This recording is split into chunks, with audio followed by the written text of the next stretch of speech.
It's weird, as I feel like I'm on the edge of a cliff talking to the ocean, which is a good thing actually. But it's just where I am. Yeah. Because of how I search and the nature of my channel and what I go look at, I get recommendations that sometimes are kind of off base, and I'll go click on a few things from time to time, though sometimes the title catches your attention and you think, okay, let me go see what this is about. And this one got my attention, and it just hooked me in because of something. I want to tell you that my wife was raised in a Muslim home and I was raised in a Christian home. We've both found a core and understand that we were raised in different environments. We love each other. Everything is fine. I understand the nature of how people come about. And I go to this channel, and it's a Christian channel with these people who are just the most evil sounding people I can listen to, about how praise God for putting down those evil Muslims, what they're doing and all of that kind of stuff. And man, that impacts me, because you look at it and go, no, you're the evil. What you're putting out is coming from your garden right now. There are so many different kind of Christians, so I'm not going to pick on everybody, but this is the kind of stuff that you look at and go, that's what drives you. There's hatred. And what I want to do is talk at this point about the nature of the material, the Christian material, and those people right there, because they're in the material. It is the material is written in such a way to be carried by the masses in the analogous verbiage.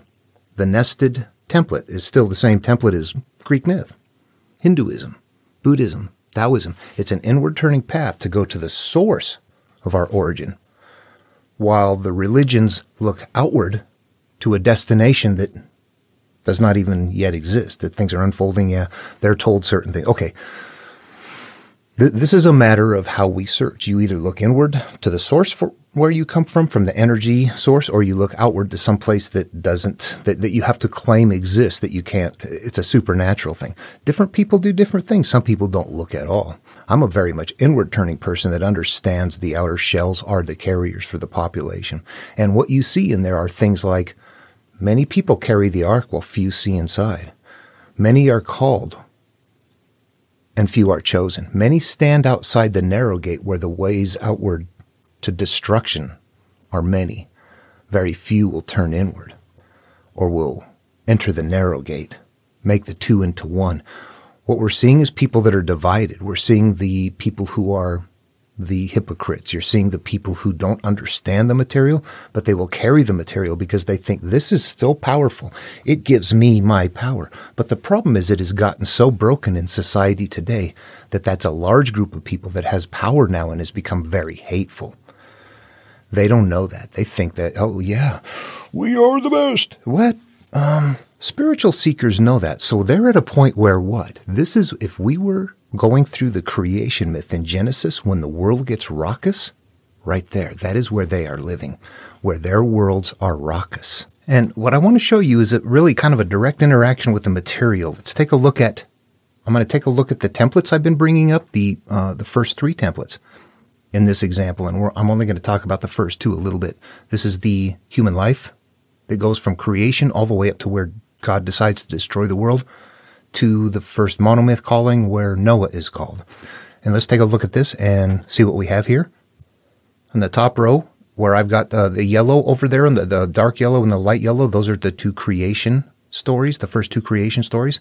And then it goes into Adam and Eve and sin and all of that. There's a lineage there in blue.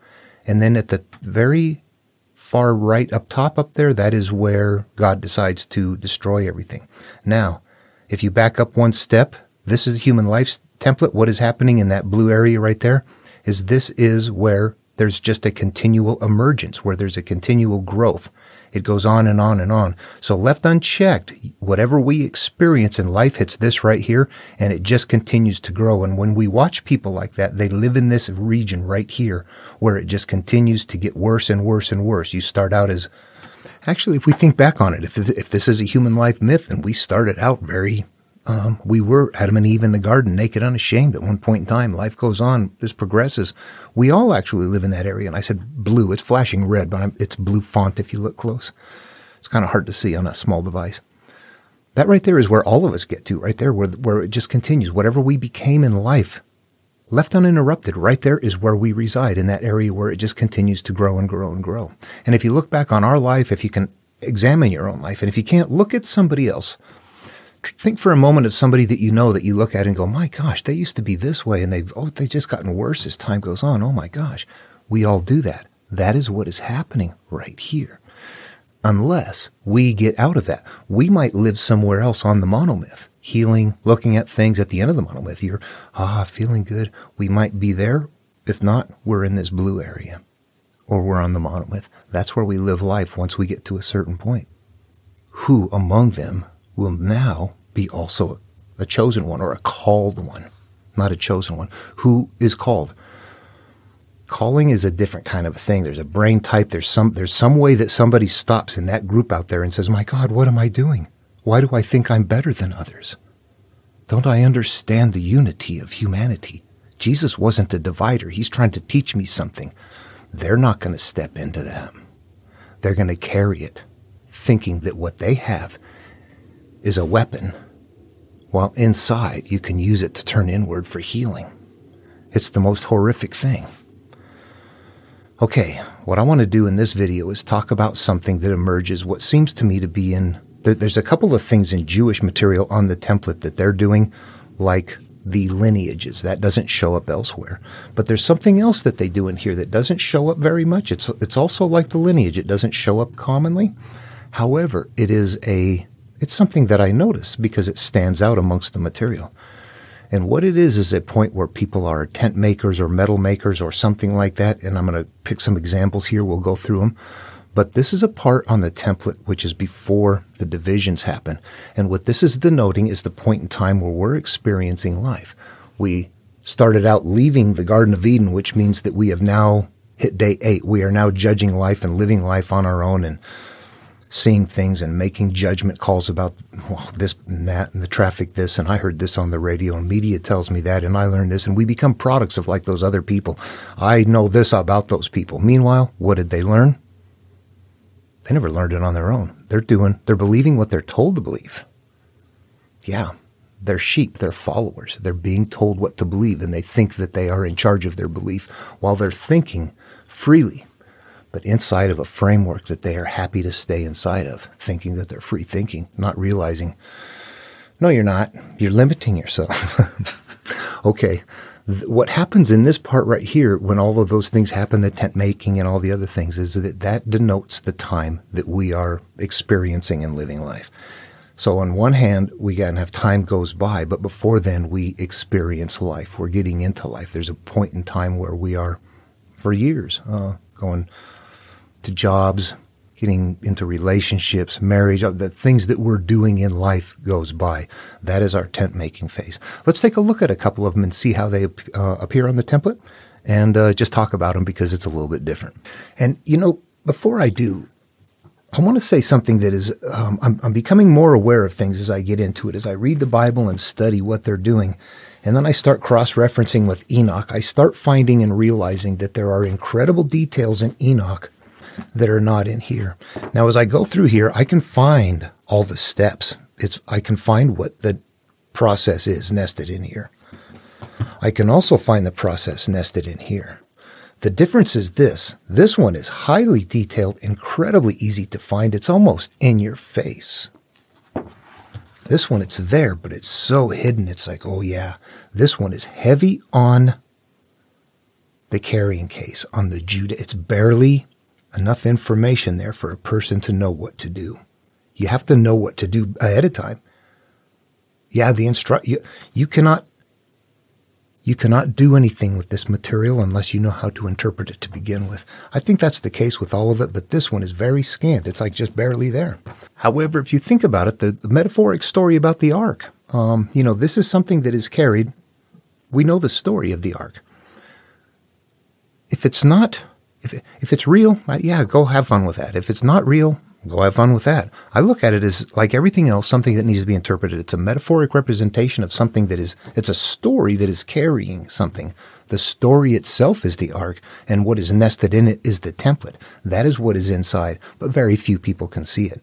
So the information is in Genesis that tells you that it has stuff inside of it. But if you can't interpret it, you don't know that. And if you can interpret it, you don't need it anyway. It's really weird. If you're looking for how to understand the material, I'm finding that this is much richer. It has a different sound to it and everything, but Enoch 1, 2, and 3, I'm not going to recommend. I don't know what to do with those yet. I haven't looked at them. But number 1, yeah, it's a better choice than Genesis. I had to edit this in. Sometimes I say things and I'm not clear on what I say. When I say that Enoch is like Genesis, what I mean is that the template fits. Enoch sounds different than Genesis. However, if you look at it, you see it's a parallel story. It's about Enoch, who is a descendant and has a parallel story that talks about some different things. So they do sound a lot different from each other. However, the template is what I mean is the same. And I need to make sure that I'm clear when I say that. Jude, I just talked about this the other day, and I'm getting pointed to these things. Let me read this to you. This is astounding. Jude is the last book in the New Testament before Revelation. You can't touch Revelation. That's a very solid thing. That's the end of it all. But leading up to that, Jude becomes really just kind of like slid in there. Now, I want to read something. The letter of Jude. Occasion to the letter. Beloved, while eagerly preparing to write to you about the salvation we share, I find it necessary to write an appeal to you to contend for the faith that was once for all entrusted to the saints. Those are the people that are in the know. For certain intruders have stolen in among you, people who long ago were designated for this condemnation as ungodly, who pervert the grace of our God into licentiousness and deny our only Master and Lord Jesus Christ. Now I desire to remind you, though that you are fully informed, that the Lord, who once for all saved the people out of the lands of Egypt, afterwards destroyed those who did not believe, and the angels who did not keep their own positions. Okay, so what he's going on here saying is that there has been a defiling of the word, that there's people among you that are teaching wrongly and whatnot. And then right down here in 14, it was also about these that Enoch in the 7th generation from Adam prophesied, saying, see, the Lord is coming with 10,000 of his holy ones. What I'm going to suggest is that right here in the Bible, in the New Testament, right there in the end, somebody is making sure to include instructions saying that stuff has been corrupted. Go check Enoch. I don't know why else that would be there. It doesn't shore up Christianity. It points to Enoch. That's what it does. And it says that the material has been corrupted. However, it's written in such a way that people go, oh yes, you're corrupting my material. It should be this. Then there's 33,000 different of them that can't agree on what it really means. And I have to apologize for just like going all over the place with this when I get here. That's how it comes to me. That the teaching that things have been corrupted, that something is hidden, that something is nested inside, that it can't be found, is common throughout antiquity. It's maybe not common, but it emerges elsewhere. I'm going to read something from the Nag Hammadi, from the Gospel of Thomas. This is verse number 102. And it said, Jesus said, woe to the Pharisees, for they are like a dog sleeping in the manger of the cattle, for it does not eat, nor does it let the cattle eat. So when we interpret that, a literalist would just wonder, what is that going on? Or it must mean something. They're going to try and figure out something. In the world of interpretation of the psyche, the only way that this is going to work is it has to play out in the mind in a teaching arrangement that is somehow interactive in the interpretation. And what this means is that the people who are teaching the material, the Pharisees, those are the people who are those who don't understand the core. The Pharisee is anybody who is a religious theist saying, praise God, get on your knees. That's a Pharisee in this material. To them, a Pharisee is something worse. They have to have something that is a Pharisee that is not good to them. But on the template, the Pharisee becomes anybody who doesn't understand the template. And they are teaching, woe to the Pharisee, for they don't feed the ox. They prevent anybody from eating. They themselves don't eat, and they prevent the cattle from eating. So they're not teaching the core template, and they themselves don't even see what it is. So that material is here. And I think most people following me at this point know what I mean by, feeding and eating, but I probably should throw this in from time to time. In the spiritual realm, that means consuming, learning. Fasting means staying quiet, keeping not taking things in. When we need to fast this to the world, that means stop absorbing everything. Let it go. Turn away from it. It's just crap. And that is actually something that in here, that's 500 years previous. If you go look at Aesop's fables, you'll find the dog in the manger is older than here, which tells me a couple of things, that this is a collection of certain material from antiquity, but to me, the way I see it is that antiquity in different places are teaching the same things. That's a viable teaching. The dog sleeping in the manger, all of that. This right here being told that it's been corrupted and that the true meaning is not there, all of that. Those are telling us the same thing. We need to dig into this and turn it inward and find the template. You know what? Let me just be clear. If you're looking for the template, the very basic core template, you're going to be willing to look at anything and see it and interpret it in a certain way. It doesn't matter what material you have. When you recognize what's there, you recognize some master in the background put it there for you. And the shell, you just have to ignore it. It is for their population, for their people, for their time, for whatever reason, for entertainment, for control, for whatever, for help, for spiritual gains, for whatever the case may be, the shells are there. But when somebody is really glommed onto the shell so much that they have to have that their carrying case has to be real, those are the ones that have to limit their input. Otherwise, they will see the commonalities. You can't deny once you see things. The easiest way to be happy is to sometimes be unaware. I'm going to read something from the Book of Enoch. And again, what I'm going to do here is we're looking specifically at a part on the template that shows up only in Jewish material that I can find. And, maybe it's downstream from there, but I don't see it in like Greek myth, for example, or Hinduism, or in Buddhism or Taoism. But I do see it. There's a couple of things that the Jews do in their material that I don't see elsewhere. One of them is that lineage that I talked about. That really, there's something going on in the numbering system. It holds a place that means time goes on. That time goes on appears elsewhere. I can find that in the Enuma Elish from Babylonia. Days and years went by. That's a lineage right there, a very early one. Later on, they expanded that and made it bigger. It still holds the same space on the template, but it's expanded, and it's got more parts to it. It's got numbers and things like that, so they're adding things to it. The template remains the same. The size of each step you can say, I have to turn inward to heal. You can say, my new self has to go in and find the part of me that interferes with me dealing with my old self that does, and you're building a story that's like, no, that just means turn in and deal with yourself. All those other parts are, I want to do this. I need to. I'm scared to. They're building, those are two people right there. That's what they're doing in the stories that make you go, I don't understand how these people are working. Okay, all of that is going to work here. That's the way these stories are going to work. What I'm going to do then is go ahead and read something, and I'll scan and post this up later. This is chapter 6, where I'm going to talk about right here is where it begins. This is in the Bible, chapter 6. There is a point where the Nephilim and giants, daughters of men, sex, there's something going on right there that's a little bit nebulous. Okay, let's just get into the material and talk about it as we go along. It should make sense. Chapter 6, Book of Enoch, Enoch 1. And it came to pass, when the children of men had multiplied, then in those days were born to them beautiful and fair daughters. And the angels, the sons of heaven, saw and lusted after them, and said to one another, Come, let us choose wives from among the children of men, and have children with them. And Semjaza, who was their leader, said to them, I fear you will not agree to do this, and I alone shall have to pay the penalty of this great sin.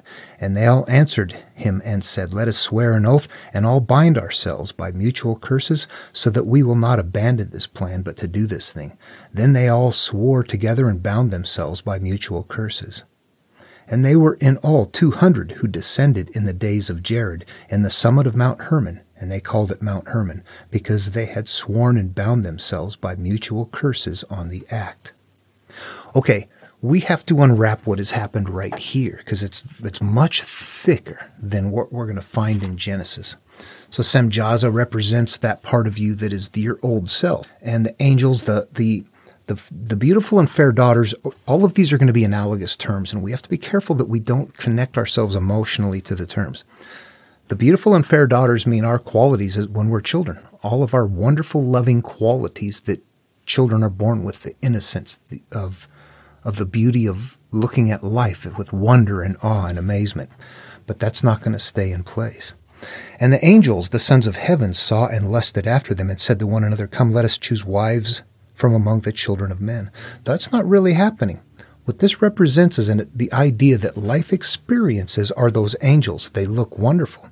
And we have innocent qualities that we are going to allow to become corrupted because we're going to like this, we're going to like that, we're going to try this, we're going to try that. Ooh, we're emerging. We are physical. We're emerging in the physical earth, and we're having those physical experiences. And, of course, then Samjaza, there's this story that goes on about, I'm afraid I'll be the only one, and there's a bunch of them that answer him. What this denotes is, if you look back on your own life, how many different things. There wasn't one thing that was wrong. There was a bunch of things that was wrong. I got an issue with this. I got an issue with that. This is something that has to do with that. This is connected from over there. This is because of that experience. At some point, they all blend, and this is like signing a pact. Mount Hermon, that is creating the place where you're going to reside. Mount Hermon represents who and what you are, your bundle of experiences. That's your Mount Hermon right there. And when you live from those bundle of experiences, you're on Mount Hermon. And we have all of these ideas that are, these concepts, our past, that are all in charge on Mount Hermon. And then it goes on and it gets some names and things like that. I'm going to jump through that. So there's some leaders, there's some things being established here. I don't want to get that deep into this. We get into chapter 7 down here. And all of them together went and took wives for themselves, each choosing one for himself, and they began to go into them and to defile themselves with sex with them. So this denotes the point that we are now going out and physically drinking, having relationships that are inappropriate, doing different things, or just having life experiences. Not always bad stuff. It's just normal stuff that you look back later and go, oh my God, why did I do that? Everybody did it, but that was stupid. So it's things like that. We have to get out of our egos and understand that this is just about the way we're living life, and that the sex means that we are now, those pure qualities that were there before, there's something else emerging from them now. Now that love and trust comes about most of the time, except when that person comes around. No, I don't trust you and I don't love you. And pretty soon is going to continue to decay. Okay, so then what happens right after that happens? The whole sex thing, this whole idea that we are now being exposed to life in such a way that the innocence is being corrupted by just the normal life experiences. And then the angels, that's whoever those qualities are, taught them charms and spells and the cutting of roots and made them acquainted with plants. So that's weird. Yeah, what is that? The idea here then is that the plants, the spells, the roots, those are analogous terms, which really just means you're having life experiences, and that these life experiences are corrupted ones. You're being taught these things that those would be analogs in their culture. The charms and spells, cutting of roots. This is 3,500 years ago. We can't use our understanding of the term and try to figure out what they're doing. Is roots, charms, is that good or bad? It's looking like, yeah, that's bad stuff you do. Cutting of roots, Cain and Abel. Yeah. The one who stays attached to the earth. That's the plants right there. You don't rise up above it. Charms, spells, cutting of roots, and made acquainted with plants. That's like being of the physical. And the woman became pregnant, and they bare large giants, whose height was 3,000 cubits ells. Okay, then the giants consumed all the work and toil of men, and when men could no longer sustain them, the giants turned against them and devoured mankind. And they began to sin against birds and beasts and reptiles and fish, and to devour one another's flesh and drank the blood. Then the earth laid accusation against the lawless ones. Again, this is all playing out in the psyche. So what is this happening? All of these are analogous terms. Birds, beasts, reptiles, fish. These are all physical things. Drank the blood. Took the life out of whatever that was right there. We sinned against what there was to begin with. Those creations were there to begin with, and we drained the life right out of them. Now, these can seem so weird, but if you look at it, it was the birds and the beasts, the reptiles, fish that at creation that were all made, that were good things, and God saw that they were good.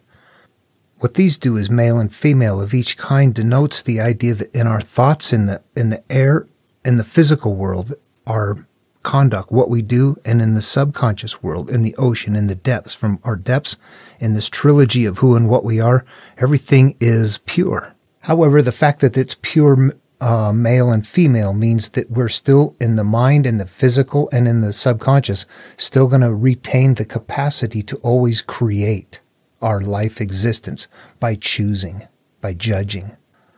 So the giants consumed all the work and the toil of men. So these things came and it took all of those good things and it has turned them over. We could no longer sustain them. The giants turned them and devoured mankind.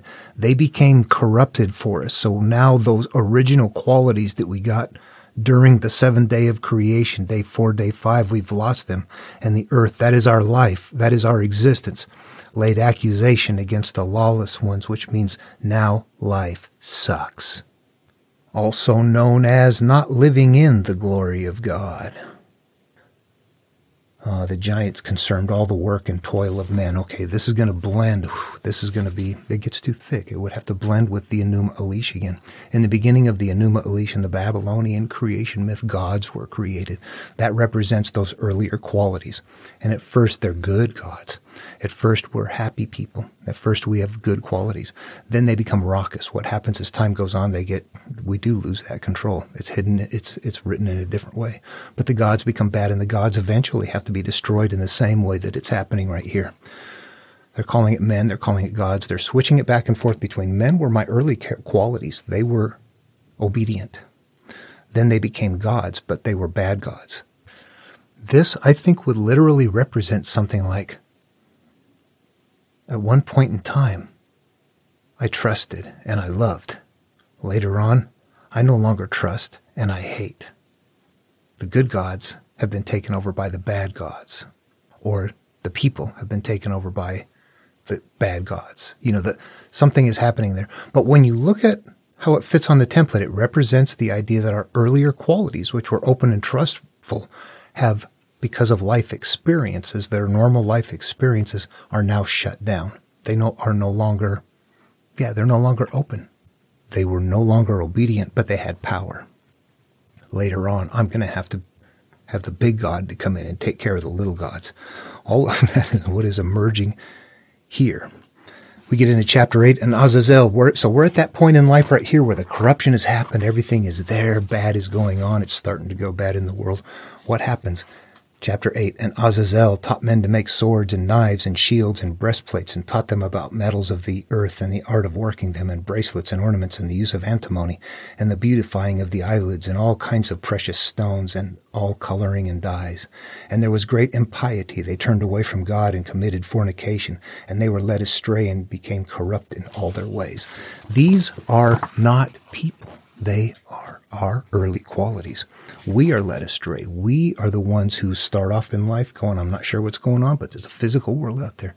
I got to fix my hair. I got to wear these clothes. I got to drive this car. I got to do this stuff. I have to somehow interface in such a way that I work with humanity. The cold person at some point goes, wow, look what I did. I emerged from that. I have to take myself and remove myself from that. But that's getting ahead. But that is what is happening right here. The coloring, all of that kind of stuff is representative of the idea that we are now just living our normal physical lives unaware. This is going to be in that same kind of place where, well, I'll wait till we get there. Okay, you see what's happening there in that template, that this is something showing the decay of a human life as it's going along, how it happens, how the qualities take over, they become corrupted, that this starts happening and it gets worse, and then now we begin learning about life and about other things, that it's really showing a longer progression of the human life. Now, if we went to the Bible and read what is there, by comparison, and this is the same place on the template. Let's see what they say. We're going to find it split up in Genesis. First, let's read this and see what kind of detail we get out of here. When people began to multiply in the face of the ground and daughters were born to them, The sons of God saw that they were fair, and they took wives for themselves of all that they chose. Then the Lord said, My spirit shall not abide in mortals forever, for they are flesh. Their days shall be 120 years. The Nephilim were on the earth in those days, and also afterward, when the sons of God went into the daughters of humans, who bore children to them. These were the heroes of old, the warriors of renown. I'm going to say it's very difficult to extract out of there what we just pulled out of Enoch if we're trying to turn that inward. It's going to be a lot more sparse. Now, let's jump ahead, because there is something right after this. What do we have? The Lord saw the wickedness of humans, the flood starts. So there was nothing about what I've been calling like the progression of life. You know, we've got that time goes on, but I'm looking at this one as the progression of life. Let's back up a little bit, just a little bit, and see what there is in here. If we go back to beginnings of civilization, this is before Adam's descendants to Noah and his son. And what do we have here? Let me just read this. It's so subtle that it's barely here. Cain knew his wife, and she conceived and bore Enoch. See where we get a link over to Enoch here. And he built a city and named it Enoch after his son Enoch. Remember the repeats. We got 3 repeats. We got 3 times Enoch is said right there. And Enoch is going to be the creation of who and what we are. We need to build ourselves Enoch. We're going to build our city and call it Enoch. Okay. To Enoch was born Irad, and Irad was the father of Mehujael, and Mehujael the father of Methusael, and Methusael the father of Lamech. Lamech took 2 wives. The name of the one was Adah, and the name of the other Zillah. Adah bore Jabal. He was the ancestor of those who lived in tents and had livestock. His brother's name was Jabal. He was the ancestor of all those who played the lyre and pipe. Zillah bore Tubal-Cain, who made all kinds of bronze and iron tools. The sister of Tubal-Cain was Naamah. Okay, there you have it. You see that there people that are descended from people who make a lyre and that play the lyre and the pipe. There's music, there's iron tools, bronze, there's different things going on right there. But so what that would represent for us, what would that represent? That you now are living life and just having life experiences, whatever it is you do. Back then, that's what it was. Today, it's going to be something different. Pumping gas, going to military, sales, going to school if you can, or just not. Whatever our lives are, whatever we become, whatever we try and strive to do, that is our life experiences. And then what happens as we're having life experiences and judging, and life goes on, that we continue to maintain being a product of that. Okay, I don't want to keep going on about this. It's going to appear in material that is in, like, jubilees and things like that. It's going to be stuff that is of Jewish origin. I don't find it in other places, but you will see that where it's like, well, these people are descended from this or that or something. And those fit on the template, and they denote the time that you are just living life unaware. That's it. How fun is this? All right. That's all I had to say on this video. For those that are seeking, that's when I look at it, and I was like, I think I know what that is, but I want to make sure. And as you look at it, you realize, yeah, that's exactly what's going on. But I also want to point out that if we go through Enoch for an analysis, I think we can pull a lot more out than we can with the Bible. It might be easier to learn this from a different source than the Bible. In the Bible, it looks like they've done very, very well to just put the sliverest, the barely there. You can find it, but, well, you got to know what you're doing. And this one, you still have to know what you're doing, but in their time, if you knew you had to turn it inward and look for answers, this would have been easier for a person that's memorizing the story to grasp than it would be to understand the Genesis story. If they're looking for the template, they would have more to work with here. There's more pieces and parts to analyze that helps you nail down what is there. The Bible, it stays very nebulous. All right. Hope this was fun and interesting, and love one another. I'll see you in the next video.